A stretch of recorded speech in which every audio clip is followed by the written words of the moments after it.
And you see, you got to understand, I have more education. I've had bigger churches.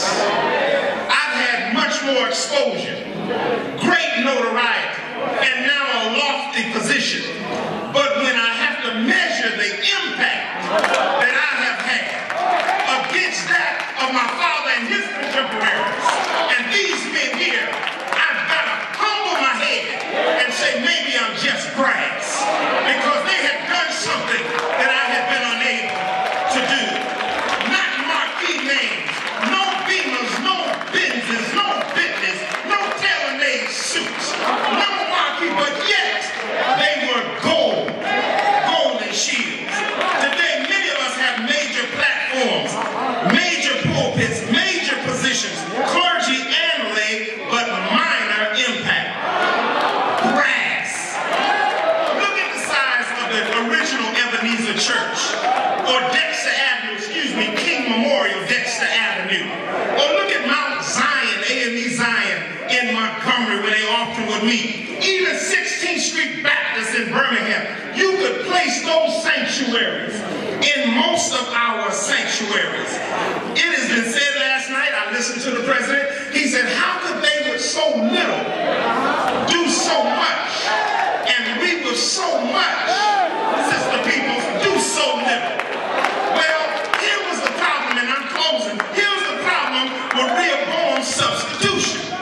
It's hard to tell brass from gold if you keep it polished. From a distance, they look the same.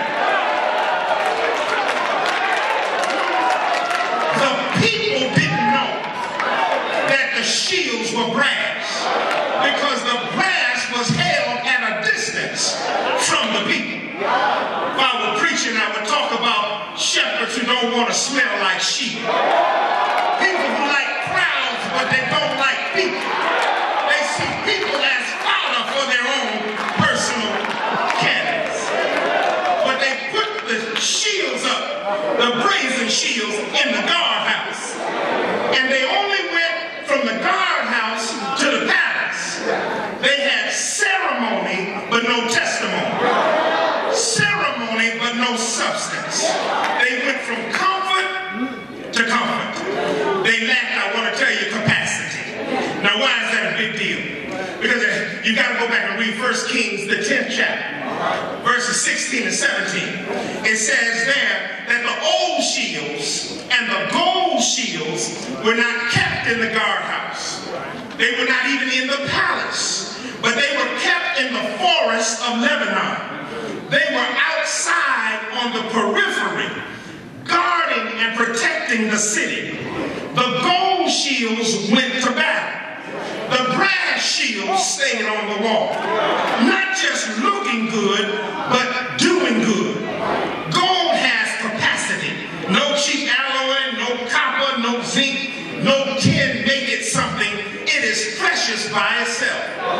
Thank God for our golden shields. Thank God for those who went before them. They were both practical and precious. Thank God even for James Brown, your early mentor, with his radio stations. But do you know the social consciousness of somebody who can say it loud?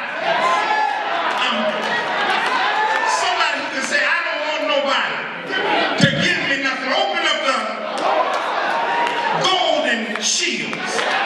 But Rehoboam should have known that his brass shield not only lacked capacity, but it lacked tenacity. 1 Kings 10, verse 16, 17 says, the shields of, look at it,